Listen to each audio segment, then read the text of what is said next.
Welcome to week 6.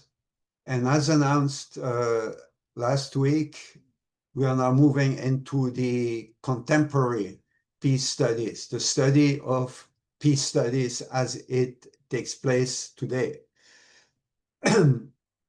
Last presentation was about Immanuel Kant, who is a predecessor of peace studies.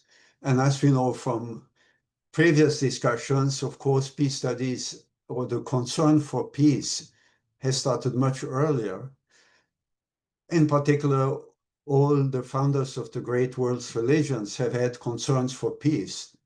And that's where usually the religious sphere is usually where concern for peace has been strongest and has been defended with the greatest passion, even though there have been here and there rulers who were quite peaceful and cared for peace as well. But the origin is predominantly religious. And now here we have, I put up the picture of 4 contemporary, even though only one is still alive, bottom right, the Dalai Lama, contemporary figures, religious figures who were essential workers for peace or pioneers for peace. Top left, Martin Luther King. On the right, of course, Gandhi. Bottom left, Nelson Mandela. He was not particularly a religious leader. He was a political leader, but he was Christian. And on the right, the Dalai Lama. So these people had a direct impact as peace activists, and they remain as the immediate founders of peace work, so to speak, today, contemporary peace work. But peace studies is more anchored in the study of peace. So they are like our immediate ancestors or the immediate those who immediately inspired the concern for peace. And they're not the only ones, but they are 4 very important figures. And to go back to what I had initiated, the explanation I have initiated earlier about the reasons why peace studies appeared after World War II is, in short, desire and necessity. After the killings and the destruction of war, everybody has a stronger desire for peace than ever. And especially after World War II, there was a sense of absolute necessity. It's always necessary to have peace after you fight because you have to recover. But this time the feeling was we have no choice because massive destruction of World War II, it's transcended any, I mean, the degree of destruction was much more than even World War I or any other war that has ever happened. Plus nuclear weapons, Hiroshima, Nagasaki, I've explained it. We have to do something. And then the beginning of the Cold War, where nuclear weapons on a scale totally different from the tiny nuclear bombs of Hiroshima and Nagasaki, tiny, but still enough to destroy hundreds of thousands of people just like that. But when both sides, the Soviet Union also, not just America, started having nuclear weapons, they started building an arsenal of so massive that it was enough to destroy the whole world, not just one city, many times over. So the conclusion is we no longer have an option. We have to take the work for peace seriously.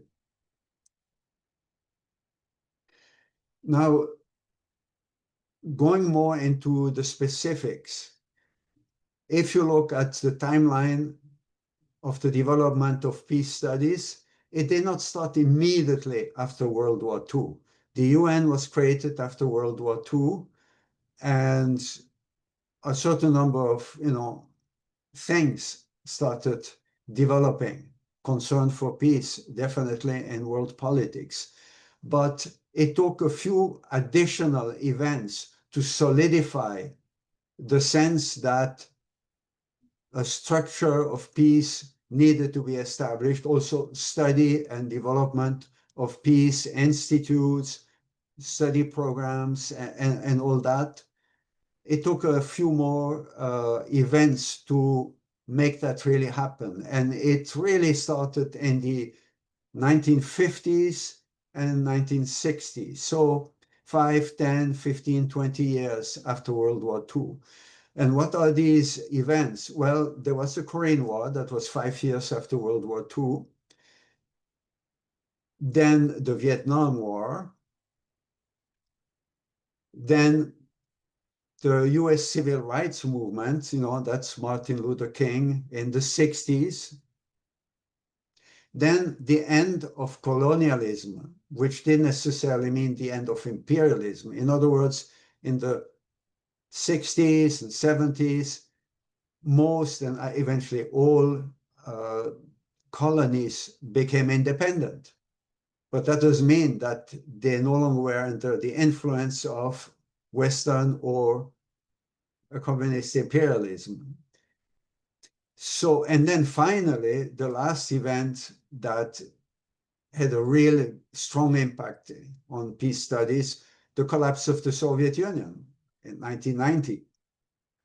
So these events all together, they really strengthened the sense given already by what happened at the end of World War II and the emergence of peace studies as an entity, if you will, in societies, in some countries more than others, but finally everywhere, was precipitated by these additional events. And what you can see there is that, interestingly, except for the first, the Korean War, and the second, the last, the collapse of the Soviet Union, all these events contributed to an attitude critical of US policy, both inside and outside the US itself. Or you could call it an anti-establishment policy. So the Korean War was a war that was waged, of course, by the United States mostly, but on behalf of the United Nations. We have seen that. And that was generally well received in the world, of course, not by the Soviets and China and North Korea, but generally well received as a war of liberation. The collapse of the Soviet Union showed that actually there was only one major power left, the United States. China was still in the making, so to speak, and that the Soviet Union that looked so powerful was actually some kind of a giant with feet that were very unstable, like a statue, very strong statue, the biblical allegory, with feet that were in clay, and that just suddenly collapsed and showed itself to be what they call a paper tiger that was actually quite dangerous for quite a while. So between these two, the other three movements showed themselves to be very much to develop along the lines or to have an impact on a movement that was strongly anti-establishment and even anti-US. The Vietnam War created a lot of pushback against the United States because it was perceived to be not a war to protect South Vietnam from North Vietnam.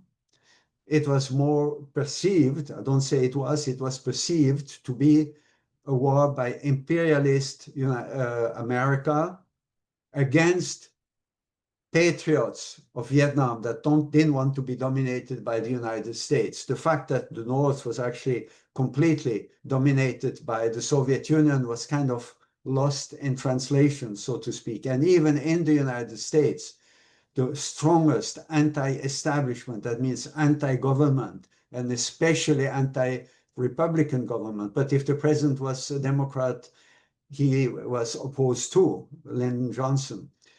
that movement was a very strong anti-establishment movement that happened inside the United States and outside. The civil rights movement was a movement that was, again, very strongly against, well, the racist establishment in the United States. Now, finally, it is the federal government that started creating the foundation for a non-racist United States, or at least institutionally non-racist. But it was strongly opposed by large parts of the, especially southern states. So it gave rise to a movement that was against that part of the establishment. And then the end of colonialism, since colonialism had been essentially a Western thing, I mean, Western powers dominated the colonies in Africa and elsewhere. When they became independent, it was accompanied with a strong, not thank you for letting us be independent now, but more like, why did you keep us as colonies and did you really abuse us? Why did you oppress us for so long?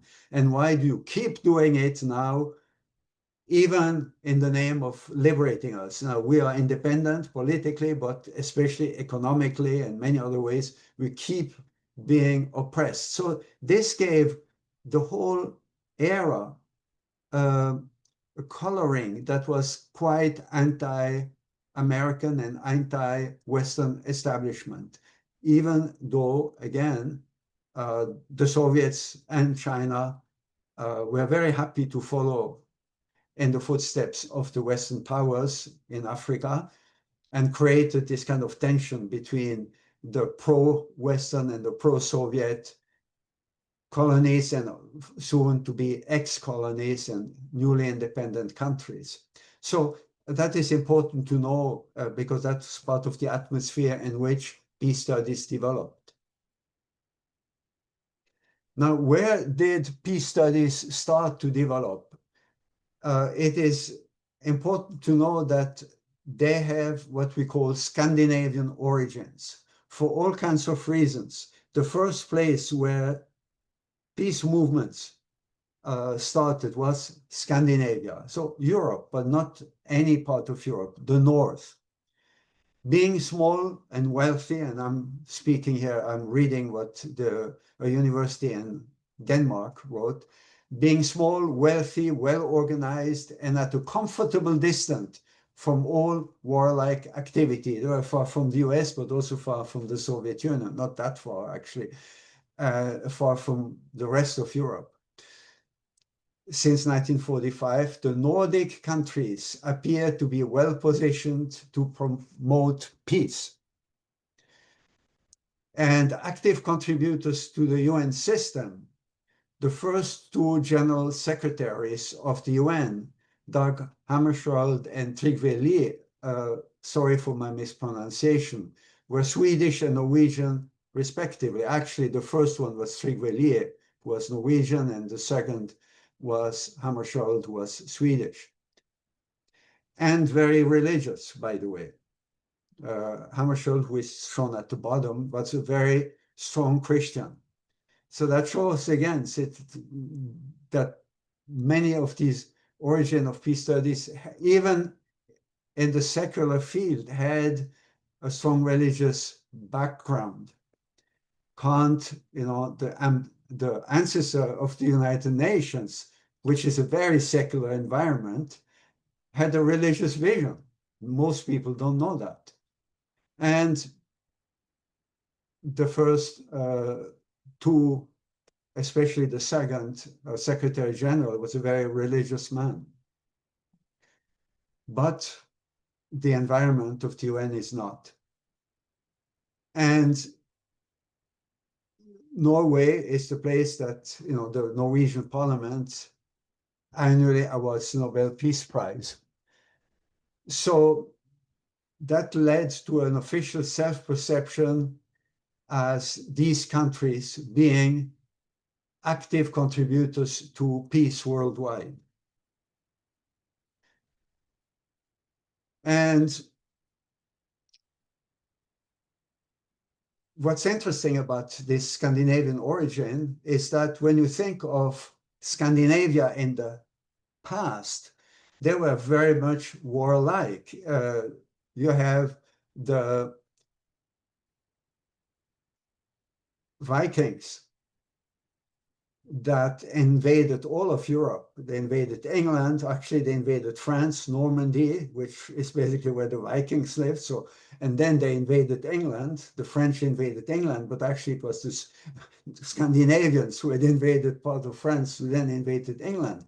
And then they went all the way to Sicily. So the Scandinavians, the Vikings, were extremely warlike people who conquered much of Europe and left their imprint on much of Europe. And then you have, so you have them at the top with their horns on the, the Vikings. And then at the bottom, you have the Swiss national hero, who is not necessarily a very historical figure, William Tell, with his, he doesn't look like a pacifist either. So both countries, I mean, the set of countries that formed Scandinavia, specifically Norway, Sweden, and Denmark, and then also Iceland, a little bit further away. They were very warlike, and Switzerland was famous for being a very warlike major power in Central Europe initially. And they conquered the north of Italy, they conquered Milano, and they defeated the French, the Austrians, the Germans. They were very warlike. And even after they decided to go peaceful, because they didn't want to be involved in these external wars anymore, they couldn't unite on that, they still continued to provide mercenaries to the kings of Europe. The King of France, when he was finally overthrown by the French Revolution, the last and only people who defended him were the Swiss Guards, who are now guarding the Pope. So there was this warlike character to Switzerland. And both Scandinavia and Switzerland, at one point, they switched completely.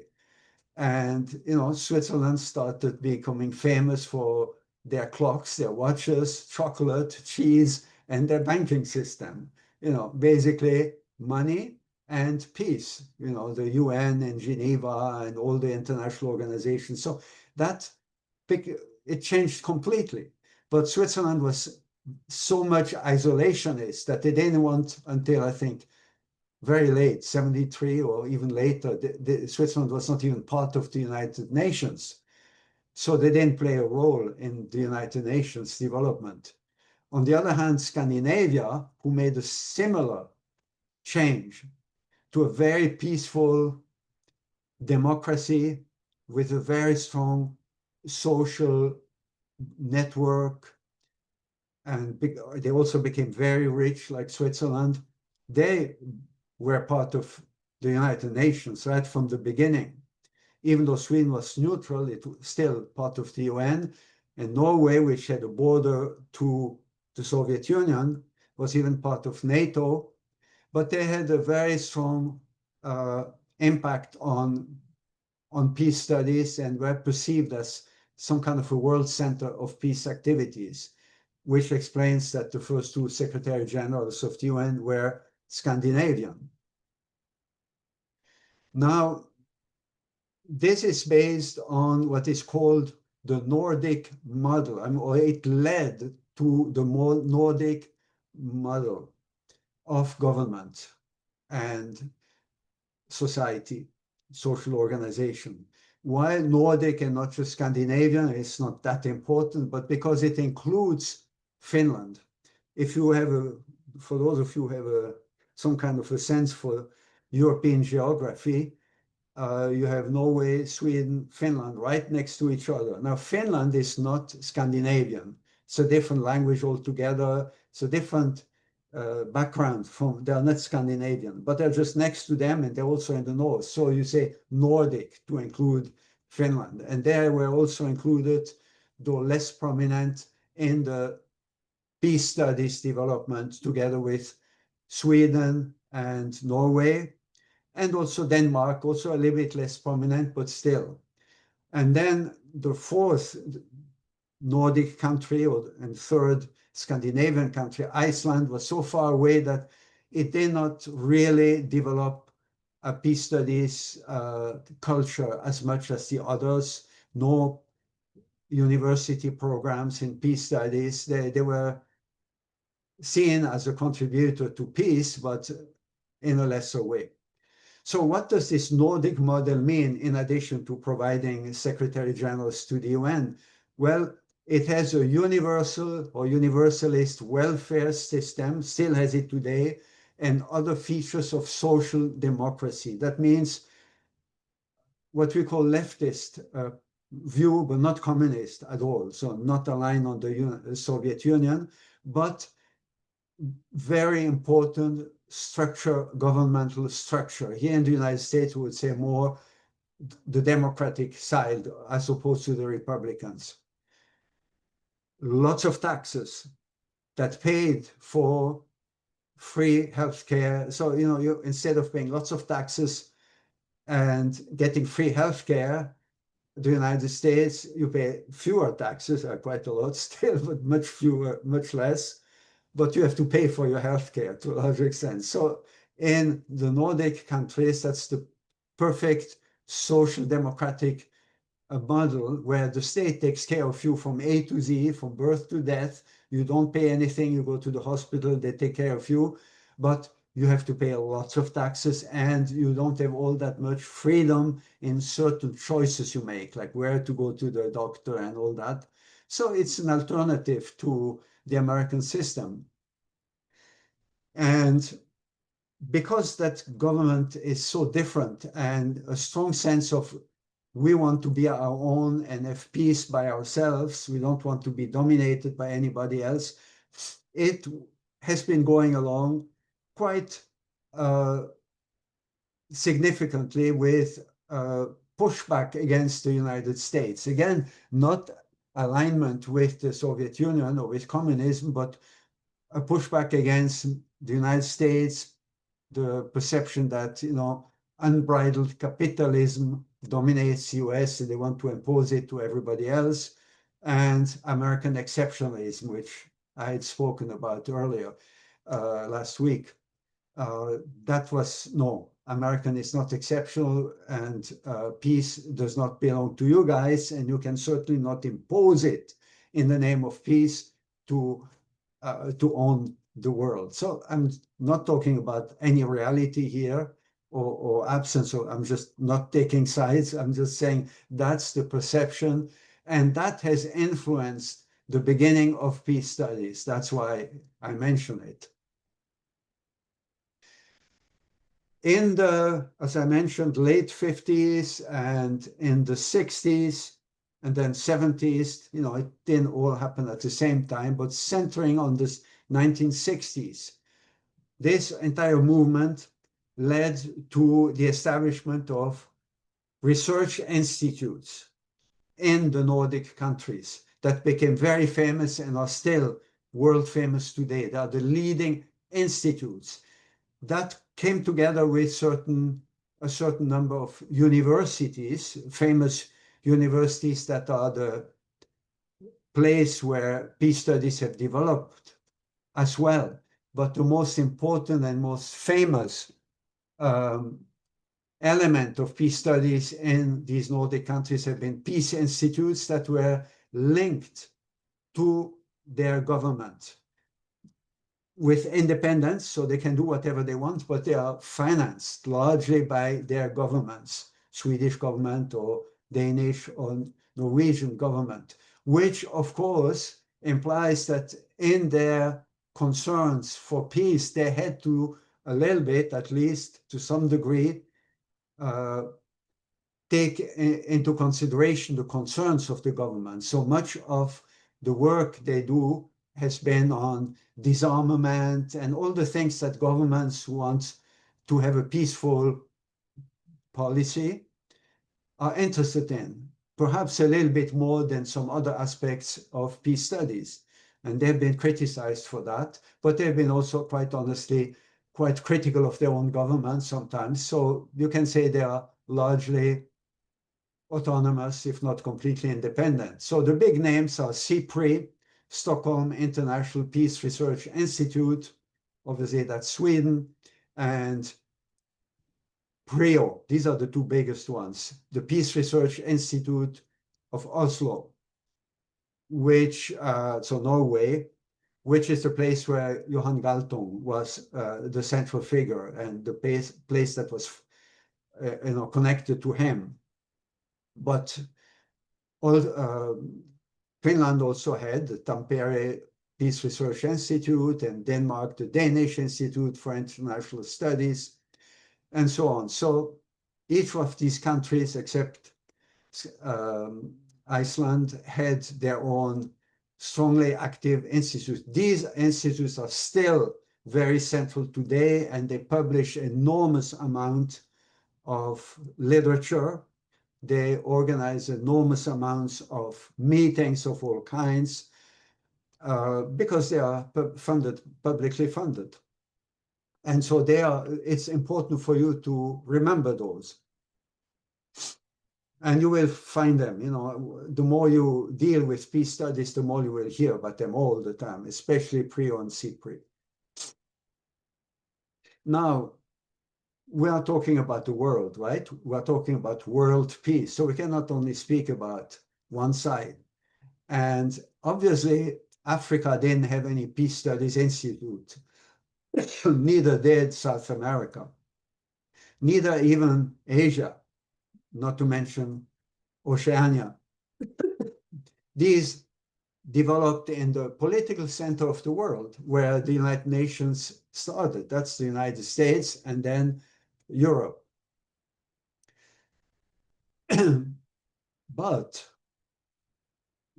the world at that time was also divided not just geographically in different continents, but into the two sides, the Western side, free world, and the communist side. And then the third world was everything else. Third, because the communist world was the second. You have the free world, one, communist world, two, and then the third world, or global south, as we would say today, the rest. It doesn't sound good, but it's sometimes called like this. So we have to look at what the communist side did. Did they care for peace? Honestly, if you look at what happened, they were quite aggressive, more than peaceful, but they were actually very loudly using the word peace. So they use massive front organizations to influence and, you could say, infiltrate the Western peace movement. And I can say this is not because I'm partisan against the Soviet Union. This is something that generally everybody recognized. For instance, the World Peace Council that was centered in Eastern Europe, they were 90%, almost entirely financed by the Soviet Union. And their support for peace was really completely one-sided, and essentially the purpose was to fund peace movements in the West that would encourage the Western powers, especially the United States, to disarm. And they had no influence on the Soviet government to disarm, because the Soviet government had complete control over everything that happened. Whereas in the West, with democracy, these movements became very, very loud. And most of you were not even born at that time. But in the West, when Ronald Reagan started his strategic peace initiative called Star Wars by the opponents, which was the goal was something that exists now on both sides in a different way, but satellites, a framework of satellites that would be able to destroy the incoming nuclear missiles from the other side. So Reagan started developing that. At least there was a plan. And the Soviets didn't have the money to do that. So they strongly influenced Western movements, especially young people, in the name of peace and saying and fighting these strategic, these Star Wars initiatives.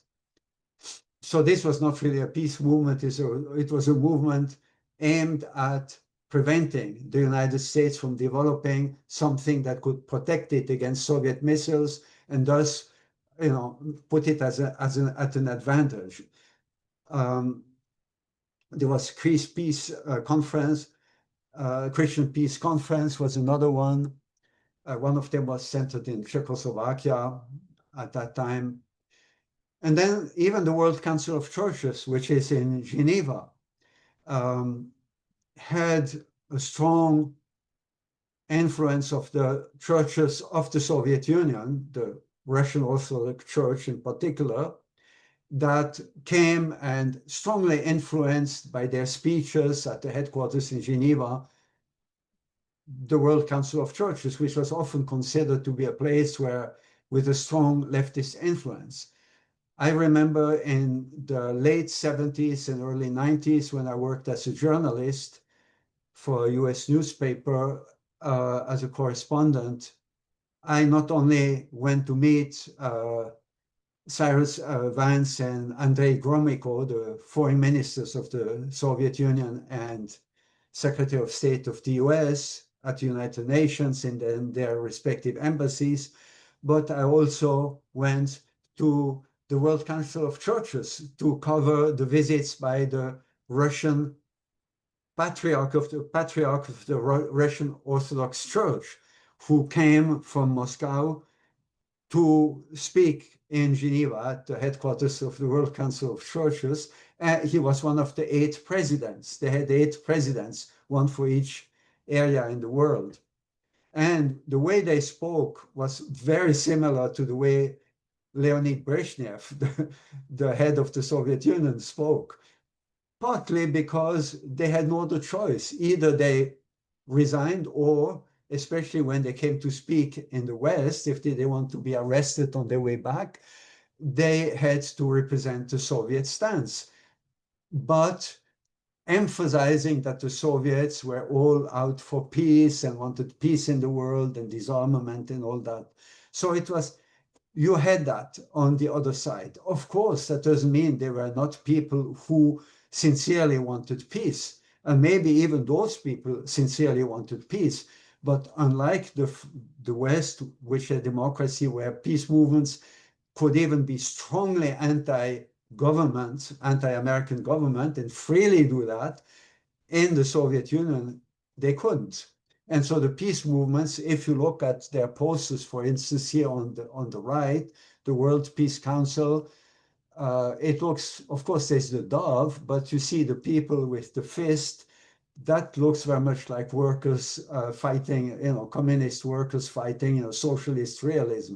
And that was the spirit. So that's what happened on the other side before the end of the Soviet Union.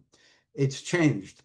And today, for instance, the World Council of Churches, the Secretary General of the World Council of Churches is very close to our movement.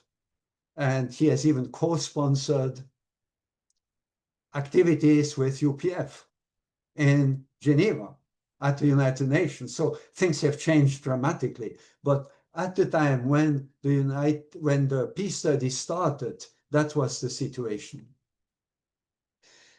It was so much so that the word peace became very suspect in the West.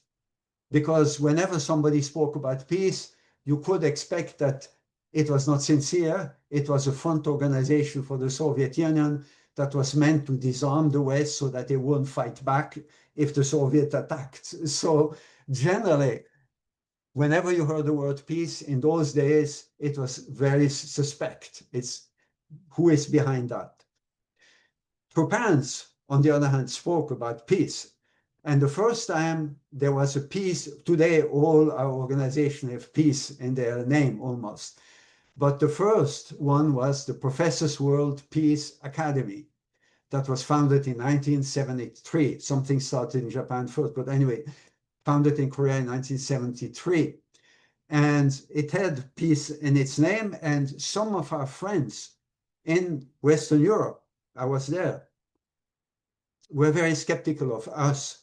They said, oh, Professors World Peace Academy, you must be a Soviet front organization. And we had some difficulty convincing them, no, we are not. We are definitely not. Actually, we have, victory over communism and all that. So no, we are not. And then, of course, those who are sincere, they usually understood, and then their concerns vanished. But we had that problem just because we used the word peace. That's how much it became almost a dirty word, because it was controlled by the so-called unprincipled left. However, why did Reverend Moon and Dr. Hakchahan Moon, why did Trupans nevertheless create this movement? Is of course because once the Soviet Union disappeared, then that word could be used freely, and ultimately what we want is to establish Shoniguk. So we want peace. So even in that environment where it sounded suspicious, Trupans created PWPA. And I can see two positive reasons, or actually three, I don't know why it puts two, why that was done. First, not quite the case, it was not just peace activities were not just pro-Soviet. It was heavily pro-Soviet, but there were also those who sincerely fought for peace. Second, the false preceding the truth. So the fact that initially people working on peace studies were quite secular and quite taking distance from what we would have done, it just means that was the beginning, and then it can turn to being more in line with the providence, as we hear from the divine principle. And then more simply, we learn to learn from them. We often learn from people who do things for very different purpose from us. They know, we don't. So you learn from them. So these are all reasons why Trupans developed peace studies, and through Mother, Holy Mother Han, asked UTS to become a graduate school for peace studies. And still today, we learn from many people who are not that great in the perspective of their spiritual attitude. That includes Johann Galtung. Now, since we have peace studies, the question comes why. I mean, we know why they appeared, but what can we do with them? Why should we have peace studies? How, in other words, how can peace studies contribute to avert the dangers that we all live with, nuclear destruction and also ceaseless war that leads to lots of destruction. So here you have adapted, and it's not the exact words of the Kroc Institute, I'll talk about it. Peace studies provide us with the opportunity to envision the world as it ought to be, rather than simply how it is. Why did I put that? And in red, is because that's actually the essence of the unificationist perspective, even compared to other religious visions that see the work of God to be a work for peace, but never detach themselves from the concept that this is a sinful world, and a really peaceful world will never happen except after death or when Christ returns and creates a new world in a supernatural way. We are the only ones who have a vision that with the second coming, and with the advent of Trupans, original sin can be eliminated, and a genuinely, fully a fully peaceful world can be established. The world as it ought to be, and not just simply how it is. So that's a very important way in which peace studies kind of follow the vision of true parents. Even though they may not have the sense that we can do it fully, even Kant didn't have it, but still a sense we need to live in a different world, a fundamentally different world. Then second, peace studies equip students with the knowledge to understand causes of violent conflict, develop nonviolent ways of addressing violence, and build peaceful, just societies. So that's basically shows you a little bit what you can expect to learn in a peace program like ours and others as well. You become the future, not necessarily only scholars, some of you will be scholars, but also activists. You are the ones who will at least be some of those who will lead the world in the future. And it is the most important thing, I think. We can try to make peace with the people who are in charge now, but long term, we have to create leaders who will approach things with a strong understanding of the need for peace. And once many such people are in leading positions in all countries of the world, then even from that perspective, without having a providential understanding, we can expect a much better world, a much more peaceful world. And then point number 3, peace studies link research and scholarship with policy and practice and challenge students to develop new and better ways of both thinking and acting. So that's repeats a little bit what I have said, that study, but also act. And by studying peace, you can not just become a good scholar, but a good activist. Then the perspective of another college who early on adapted peace studies in the United States. We study peace because more than a century's worth of peace research has made clear that a lasting peace never arises spontaneously. So, okay, that's another point. Why do we have peace studies? Because if you think peace will come when people become reasonable, for instance, after World War II, people will naturally all become peaceful. Well, reality shows it's not the case. After World War I, the slogan was, in French, c'est la dernière. It's the last of all last wars. In other words, after this experience, because it was traumatic, people died with development of science and technology. It was not yet nuclear weapons, but it was already much more than any previous war. And the number of people who died senselessly was so overwhelming that people felt at the end of World War I, that's it, no more war. It was terrible, but at least now no more war. And then they had the League of Nations, but very quickly there was no real substance behind it. It became powerless very immediately. There were no peace studies, there was no background, no nothing. And well, the world didn't become peaceful naturally. It became actually even more warlike very quickly. And Hitler appeared, and then behind him Stalin and Kim Il-sung and other people. So it always takes work. It never happens spontaneously. So we need to take this job into our own hands, and we being those people who care for peace, not just government leaders who say they care for peace. So diligent study of particular social dynamics, informed critical reflection, the exercise of imagination, a vision, that's what Kant had, practices of mediation, I would say also meditation, that's also part of it, but mediation and conflict transformation, the disciplines of speaking and listening, and so on. So that's an explanation, again, why we need peace studies. And beyond the Scandinavian origins, peace studies developed very quickly. So as I explained earlier today, The first were the Scandinavians or the Nordic countries. But this quickly spread to the rest of the world and specifically to the United States.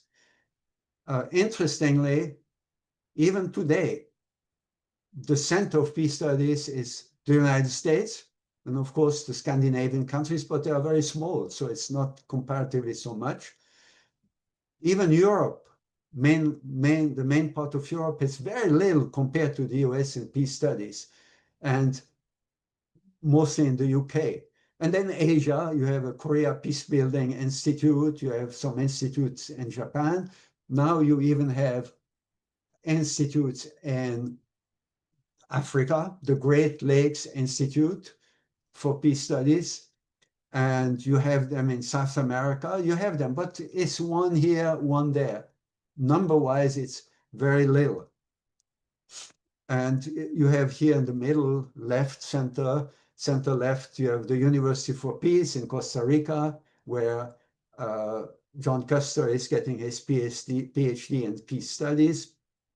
On the left, you have the Carter School of Peace Studies, which is a very important school, part of George Mason University in the United States.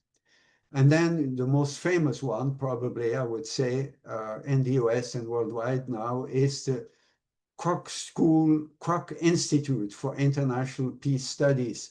And the Kroc Institute is part of the University of Notre Dame, which is the biggest and most important Catholic university in the United States, not in North Korea. It's the center of peace studies in the United States, very well established. Joan Kroc is the widow, or was the widow, she died, of one of the founders of McDonald's, the giant of fast food. And when she died, she donated $1 billion, not 1 million, $1 billion to Notre Dame University to create the Kroc Institute for Peace Studies. And yeah, it's become an overwhelming presence in peace studies. And if you want to get the PhD there, they will pay for everything, but they'll have hundreds of applicants for each year, and they'll accept only 2 or 3.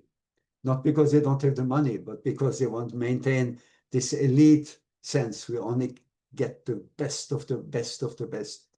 So you have that in peace studies. And interestingly, the most important universities in the United States and elsewhere, like Harvard, Yale, and so, they were not by any means the first. Actually, they came in much later. So some of them now have, like Columbia University, they have peace studies, but they are not the pioneers. The pioneers are lesser known universities,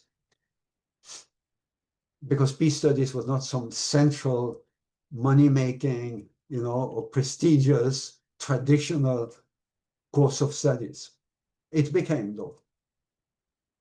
So as of today, it's difficult to know how many programs there are worldwide or even in the United States, just simply because it's difficult to define what is a peace studies program. How much should it be established?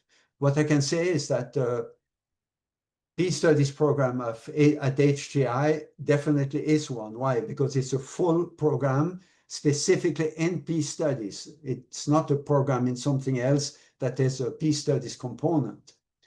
And it is fully accredited in every possible way. So it counts. But there's other programs that are partly peace studies and that are in universities that are not fully accredited. So if you take all that, your net is cast very wide, then you have about 400. But the Peace and Justice Studies Association lists 261 programs. So that's probably a more realistic number. And that was 2023, so very recent. Still a lot. And if you grab everything, then maybe 400 and 100 or so outside of the United States. So they're mostly in the United States.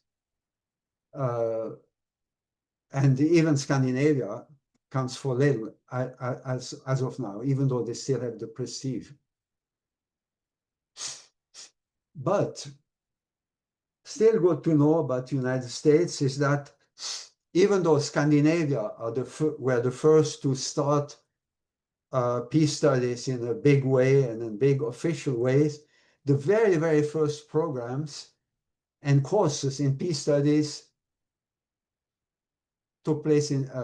appeared in the United States. They appeared in pacifist religious colleges. One is the Quakers, the Religious Society of Friends, that's the official name. They are pacifists, so absolute pacifism, no fighting, no self-defense, nothing. So the first course related to peace studies appeared in 1888, so that's more than a century ago, called Elements of International Law, with special attention to the important subjects of peace and arbitration. So that's really peace studies. And then the first full program appeared the year I was born, 1948, just after World War II, at Manchester College, which is a college that belongs to the Church of Brethren, which is another pacifist group. So these are the real ancestors in terms of college programs, and it's good to know. But it really started much later, after the Scandinavians started peace studies. And it's good to know also that even these programs, they were always more on the liberal side and rejecting the warlike establishment. Now I will just briefly, very briefly, speak about three ancestors of peace studies worldwide. In the articles that you read regularly in this, we already done that for 5 weeks in this course, that you will keep reading in future courses and probably even after you graduate, you will get to learn many, many names, especially in the Askarov article that you studied for last week. There are many, many, many names, and you cannot possibly remember them all, but some of them will keep coming up all the time, and then you will get a sense for who's who in peace studies, who said, oh, this one, his emphasis was on that and on this. Don't try to learn them by heart. It's impossible and meaningless. Little by little, you will become familiar with these names and what they actually do. And you will study some more specifically for one paper or out of interest and so on. And so you will gradually get to know them. And you will mostly also get to know the current representatives of these studies, those who work today with you, the current state of affairs and what can we do today. That's the most immediately important for you. But you still want to know a little bit about the ancestry of peace studies, but not distant, the real ancestors, so basically contemporary people.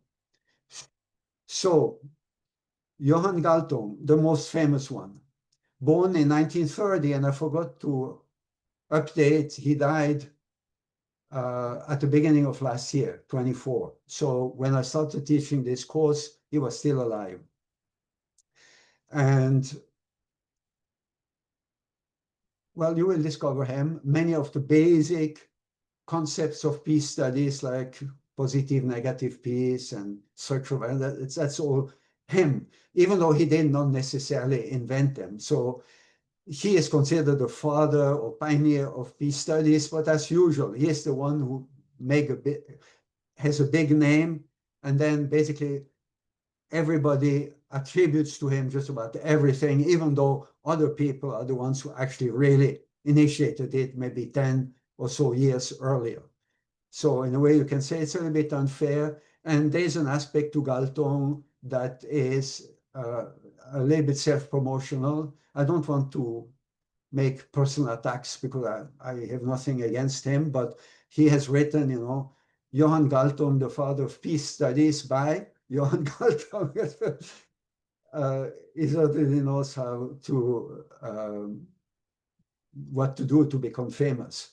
I just wanted to say it because sometimes among certain peace scholars, there's a little bit of of irritation about his tendency to monopolize the attention. And this one person wrote something about the myth of Johann Galtung as the father of peace studies. Anyway, so that's him. And he has started really writing famous contributions in 1969. He has a few, I mean, three among many other titles. But he started working really, publishing first in 1951. Interestingly, when he grew up, when he was a young man, he didn't study peace studies. Why? Because he founded peace studies. I mean, he and others. So he first studied mathematics, and then he studied sociology. That's closer. And you will find that with all these ancestors. And even today, it's strongly encouraged that you study something else together with peace studies, because peace studies is derivative and it brings together all other sciences to work together for the sake of peace. Johann Galtung's father also was persecuted by the Nazis, so, or even killed, I believe. So he has good reasons to be interested in peace right from early on in his life.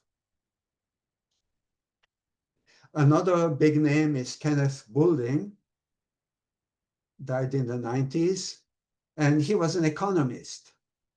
And he was a religious person, a religious pacifist.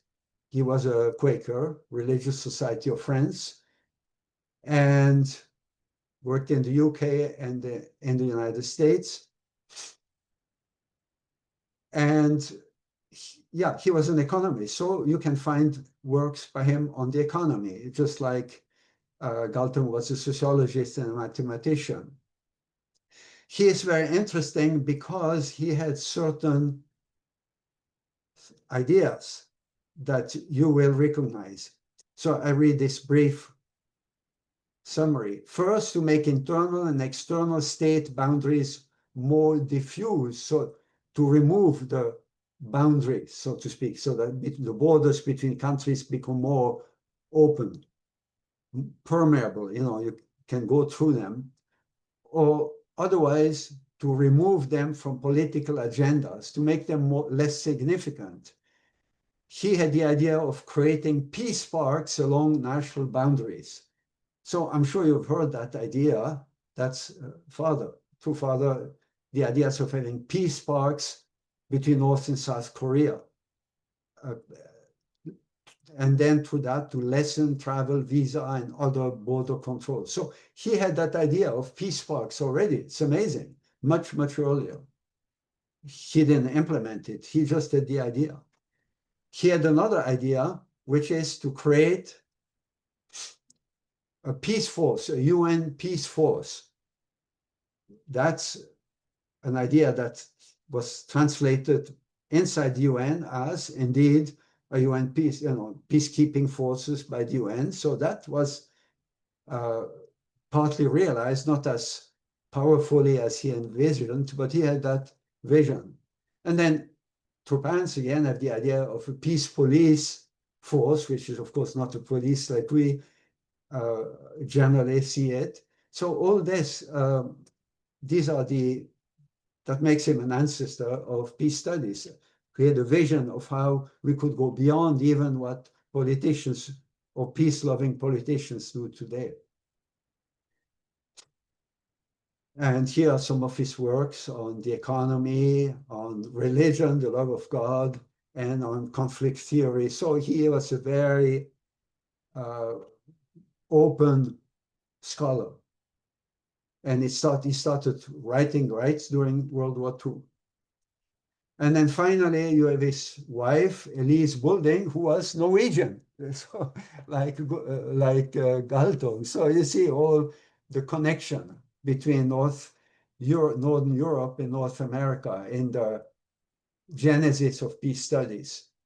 And she was a feminist.